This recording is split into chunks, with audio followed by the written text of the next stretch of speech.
Tofiq Yaqublu ölüm acılığının 31-ci gününə keçdi. Yaqublunun bu deviant davranışı mənə Kafkanın Aclıq sənətçisi hekayəsini xatırladır.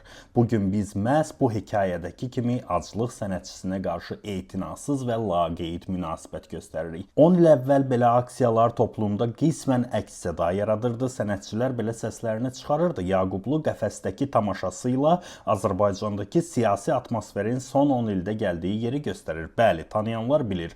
Tofiq Yaqublu öz şəxsi azadlığı üçün ölüm aclığı eləmir. O, Azərbaycandakı vəziyyəti öz ölməkdə olan bədəni vasitəsilə performativ bir sənətlə ortaya qoyur. Buradakı motiv bir insanın hüquqları üçün ölmək məcburiyyətində qalmasıdır. Hekayədə insanların aclıq sənətçisinə marağı qəfil ölür. Amma aclıq onda obsesiya idi. Eyni ilə Tofiq Yaqublunun siyasi mübarizəyə, azadlığa obsesiv olması kimi. Sonra adama maraq o qədər azalır ki, o sirkdə iş tapmaq məcburiyyətində qalır. Əvvəllər limitli günlər ac qalan aclıq sənətçisi tam aclığa keçir, amma tamaşası o qədər maraqsızdır ki, kimsə günləri saymır, kimsə onun neçə müddət ac qaldığını bilmir, heç özü də. Bizim toplumun Tofiq Yaqublu və digər siyasi məhbuslara biganəliyini məhz bu hissədə iliklərinə qədər hiss eləyirsən. Aclıq sənətçisi sirkdə diqqətdən kənar qalır, insanlar vəhşi heyvanları ondan daha böyük maraqla izləyirlər. Sonda aclıq sənətçisi deyir ki, o ac qalmadan yaşaya bilməz, çünki sevdiyi yeməyi tapa bilmir.